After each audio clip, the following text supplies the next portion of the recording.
Hey, welcome to 23 Degrees Sideways. We haven't done an update video in a little while, and that's because I had a minor surgery kind of thing going on. So got some upgrade on my body, and everything's going well. The weather's really nice right now.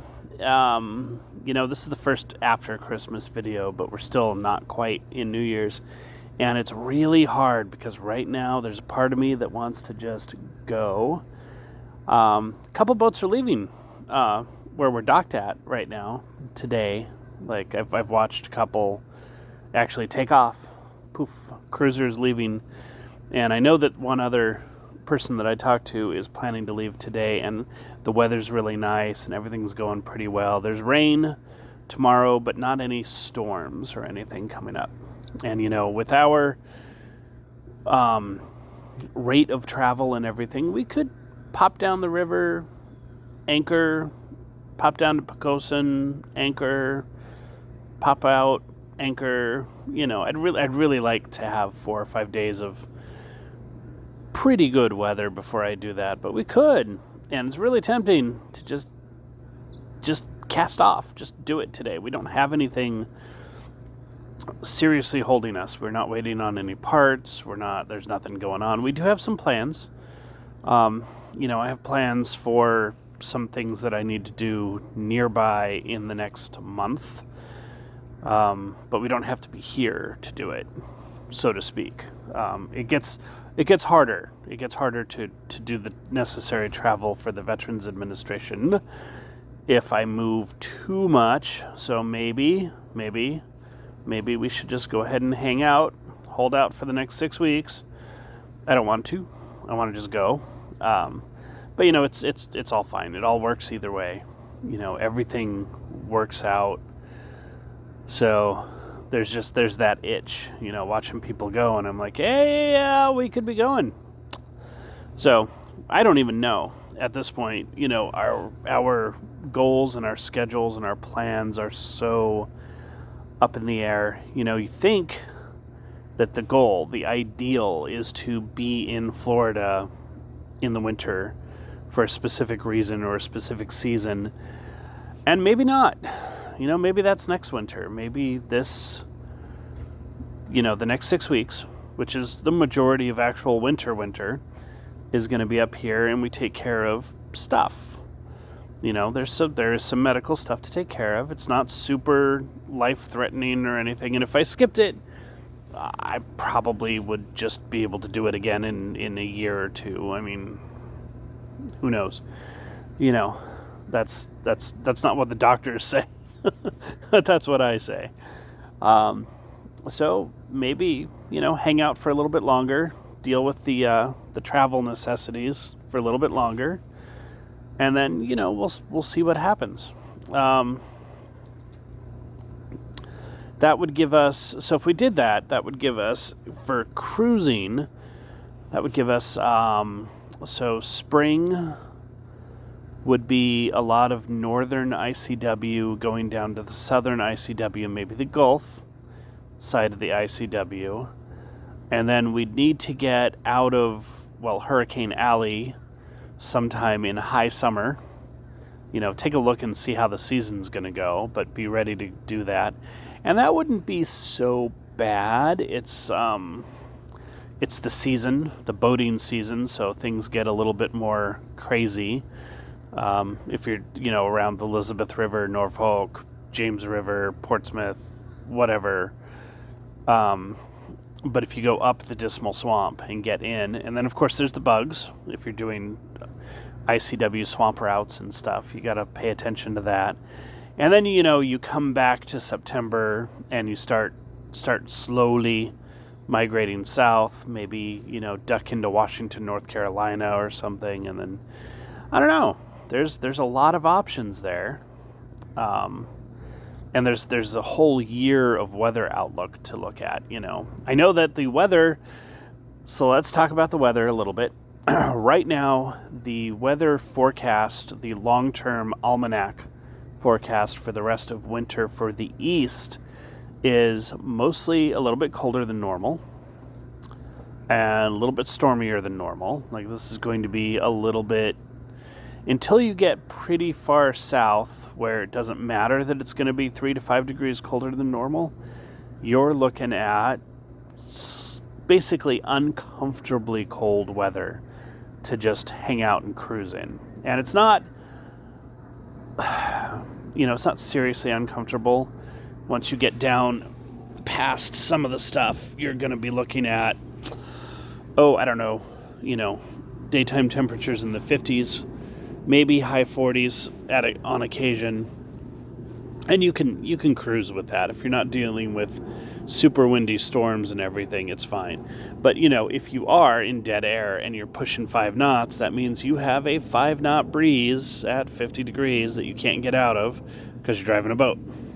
So, stuff to consider. Look at, what the environment's going to look like for you. I think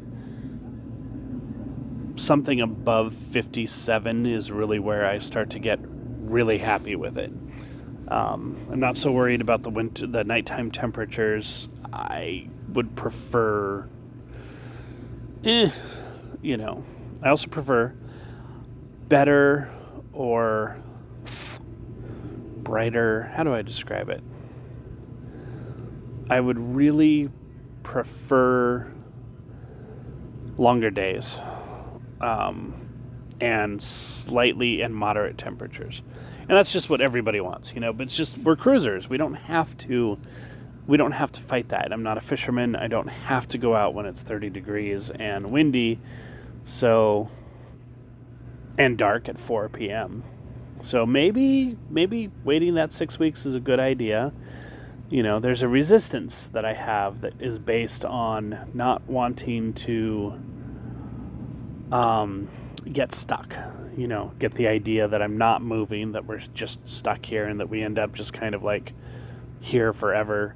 And that's not going to happen. I mean, it's not going to happen anyway. So maybe we relax and get on with ourselves and do what we're doing and just kind of enjoy the process, enjoy what we've got. So, another cruiser lesson. How fast do you have to move? You don't. But at the same time, how often do you have to move to still be a cruiser? That's the other question, That's just kind of a mental game. And I'm not that worried about it. I think we're probably going to end up hanging out a little bit longer. Not leaving today. Kind of want to, not going to do it.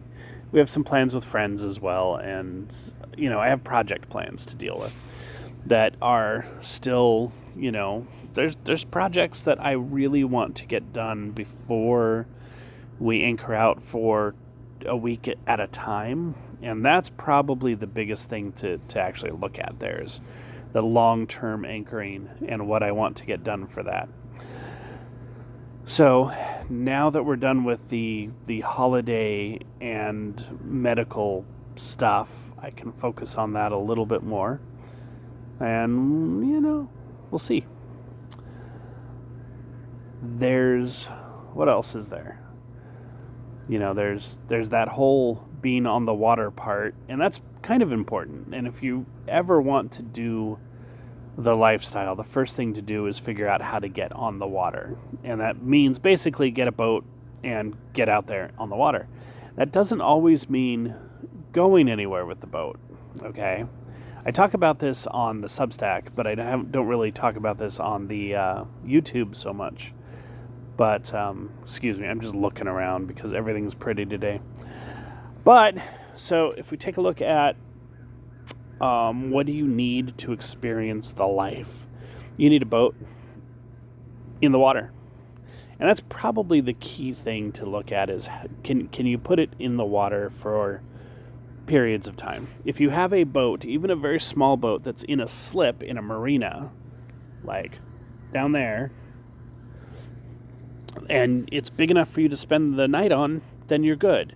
You can start enjoying the atmosphere, the water, the stuff, One of the things that we might do today is actually take the dinghy out and go up the creek a couple miles, because that's always an option, is take the smaller boat instead of the small boat that you have and, take that out, work on the boat, paint the boat, clean the boat, figure out the stuff, figure out your electrical, do the stuff. That's the starting point. That's where you get the idea turned into reality, is just do some stuff on a boat. And yes, sailing or motoring the boat is absolutely crucial if you're going to go cruising. But remember that everything else that you do on the boat, living on the boat, figuring out how to get comfortable on the boat, figuring out your head, your electric, your water, all of that stuff matters. There's the saying, the good rule, that you don't do anything at the dock that you could do at anchor in terms of maintenance. And that's great if you're paying daily for the dock. If you're in a slip and you've got the slip, whether you take the boat out or not, start working. Do the stuff. You can do everything at the dock, so do it.